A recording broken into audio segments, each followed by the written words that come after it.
Welcome to the Get Published podcast, sponsored by Brodie Consulting Group. To get more information about our coaching, publishing, executive ghostwriting, and podcast production services, go to getpublishedpodcast.com. Hello, I am Paul Brodie, and thank you for joining us for another episode of the Get Published podcast, where we help authors get published with a proven system that works. Today, we're being joined by Sarah Elkins, author of Your Stories Don't Define You, How You Tell Them Will. Sarah, welcome to the show. Thank you so much, Paul. It's a pleasure to be invited. Well, we are thrilled to have you. Are you ready to begin? Yes. All right. Question number one. What is the one piece of advice that you would give to a first-time author who is currently writing their book? Well, I would suggest that they not listen to all of what people tell them to do as writers.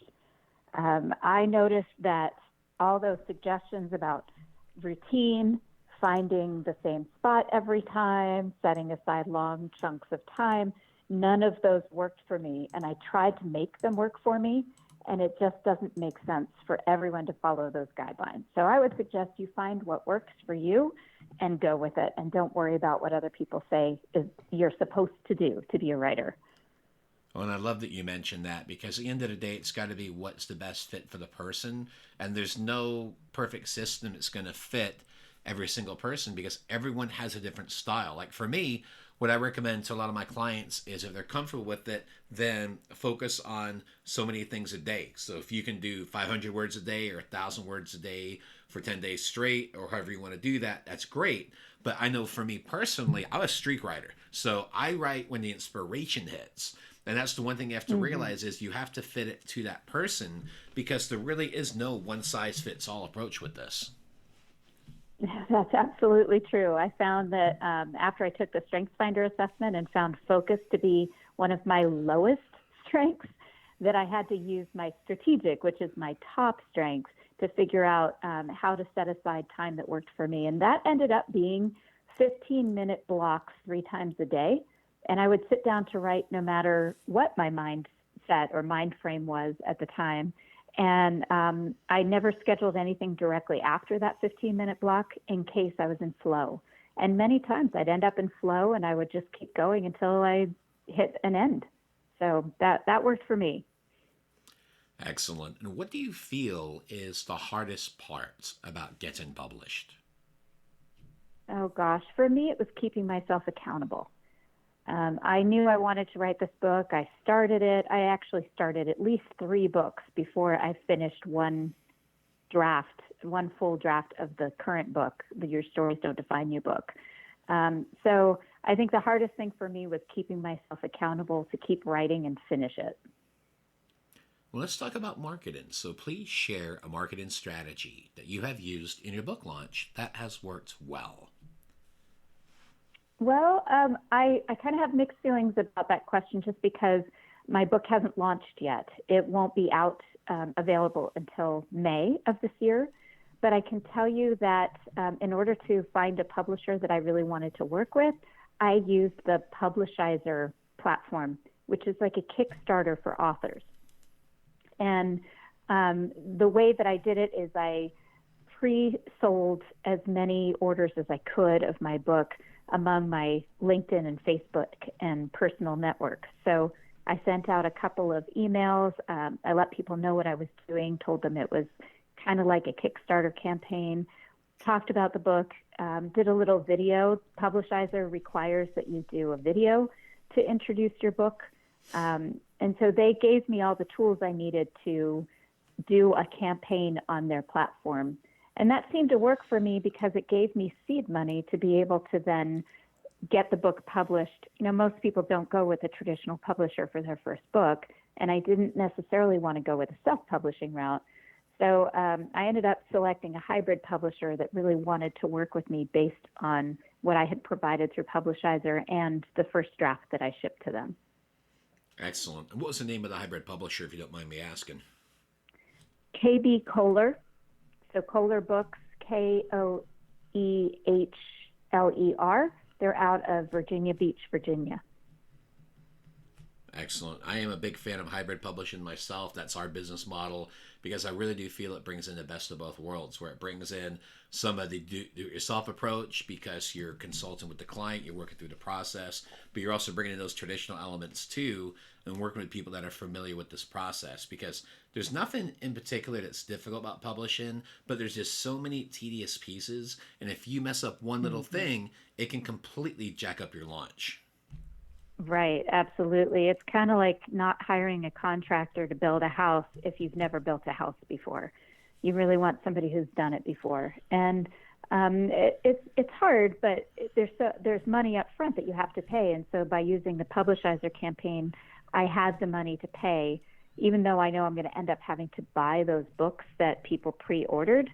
I still got that seed money to be able to get the work done with a hybrid publisher. So that was a good option for me. Excellent. So in regards to some of the marketing strategies, you mentioned Publishizer. So how does, like if I wanted to go on there today and utilize that program, is this an easy process? Does it take a while to set up? How do people actually get started with using a service like that with Publishizer? Well, in my case, I actually had a scout look for me. One of their scouts contacted me based on my writing on LinkedIn and all the content that I share through my podcast. So they reached out to me and said, "Hey, we think you have a book in you." And I said, "Well, as a matter of fact, I have one that's about 50% complete." And I noticed, as I said at the beginning, was that I had a really hard time keeping myself accountable. And through Publishizer, I had to be accountable because as soon as I sold one copy of my book, I had to finish writing it. So that was a big push for me. That really helped me keep myself accountable. It wasn't an easy process. I believe if you just go to the Publishizer website, and it's spelled publish and then IZER, you can submit a request for information, and one of their scouts will reach out to you and give you the heads up about what it takes to run a campaign on their site. It is not easy. It's almost as difficult as writing the book itself in terms of the pieces. But again, having this person that helped me, she kept me accountable throughout setting up the campaign, running the campaign, and then completing the campaign. So my agent that I worked through was really good for me. And so it's not a difficult process, but it's time consuming, and it's definitely something you have to decide you want to do. So you mentioned in regards to opportunity costs that there's definitely some work on there. There's some sweat equity you need to put in. Is there any financial investment? No. They take a percentage of your campaign. I wouldn't recommend it for somebody who doesn't have a good following already. I have, something like, 17,000 followers on LinkedIn or something like that. I have a pretty big following on LinkedIn, and it's very active. I have a very engaged network on LinkedIn, and I have a very engaged network of friends and colleagues and clients on Facebook. And I also have an email list because I've been doing coaching and keynotes for years. So I have a good sized email list of clients. So I already had kind of a built-in market for my book, plus the podcast. I was able to market my Publishizer campaign through my podcast. I wouldn't recommend that kind of campaign for somebody who doesn't have a decent following or engagement already, because otherwise you're just not going to make it worth your while. And so this is very similar to crowdfunding, correct? Yes, it is basically crowdfunding. They invested in my book, and then they will get a copy of it when it's published. And is it one of those deals where you have to hit a certain level or else you don't get the amount, or how does that work? That's a good question. I did have some people get confused by it because I referred to it as a Kickstarter for authors. But in this case, as soon as I sold 2 copies of the book, I had to publish the book one way or another. They were going to get their hands on a copy. So there wasn't a minimum. They do suggest that if you can get to about 250 or more purchases, that you're more likely to get the attention of a more traditional publisher that will give you a better deal. Because obviously what you're doing is you're showing publishers that you already have a following and a market for your book. And that's the whole idea of this, is to connect publishers with authors and demonstrate a market for the book. And if you don't mind me asking, how much were you able to raise with this campaign? Well, I sold 235 books, some in larger quantities, and the majority as 1 or 2 books at a time. I was able to raise over about $4,500. That's great. Which then went, yes, and it went directly to toward getting my book published through that hybrid publisher. Excellent. Yeah, it was great. It was great. And they take 30%, which is pretty high, but that's, it's their platform, and they had this great agent that was working with me all along. So I understood why their cut was what it was. Well, because they put a lot of work into it. Well, I was going to say, too, 30% of something is always better than 30% of nothing. So I definitely feel that was a great move. and that's one thing I've heard about. I've heard a lot about Publishizer over the past few weeks in particular. So I'm really glad that you're on here today, because you're actually our first guest that's mentioned this opportunity. And the nice thing is, the more opportunities, the better. And this definitely sounds like a great potential way to go, especially those that want to go in this direction. Yes. Well, speaking of books, yeah. I'd like to know what is your favorite book, and what was the number one thing that you learned from it? Oh, gosh, that's so hard. There's so many favorite books, but I have to say, the one that I keep going back to, I read probably at least 10 years ago. It might have been longer than that. And it was The Tipping Point by Malcolm Gladwell. And I continue to refer in my head and in my conversations with people to the 3 kinds of people that he mentions in The Tipping Point, which are the mavens, the salespeople, and the connectors. And I continue to see evidence of tipping points in things around me in my own projects. And there's something about that book that has just been really sticky for me. And for a final question, what is your favorite quote and why? Mae West, I only regret the things I didn't do. I love it. And tell me why that's your favorite. Well, I started doing keynotes and workshops years ago, long before I became a StrengthsFinder certified, Gallup certified coach in StrengthsFinder tool. And one of the most popular workshops and keynotes that I do is stepping out of your comfort zone.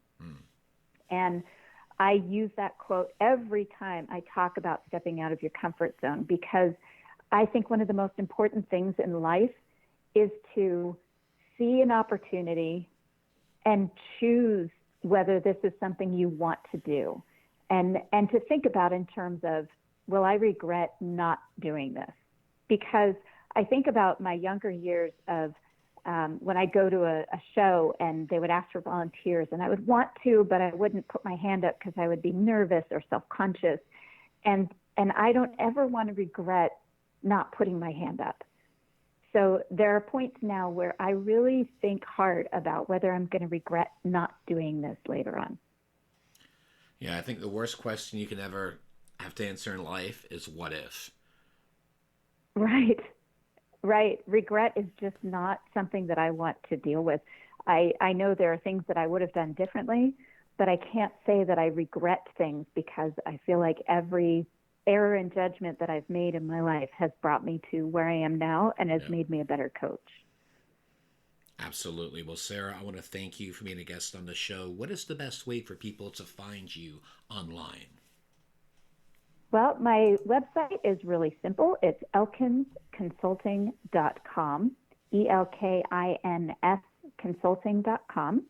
And please, any listeners that are interested in learning more about my experience with Publishizer, publishing, podcasting, or anything else, I am on LinkedIn, and you can look me up, Sarah Elkins, or you can look up my podcast, Your Stories Don't Define You, How You Tell Them Will. Well, Sarah, thank you once again for being on the show, and I wish you all the best in your author journey ahead. Thank you, Paul. I appreciate the opportunity to be on your show. Thanks again for joining us today. To learn more about how you can be featured in our brand new Get Published business book, go to getpublishedpodcast.com.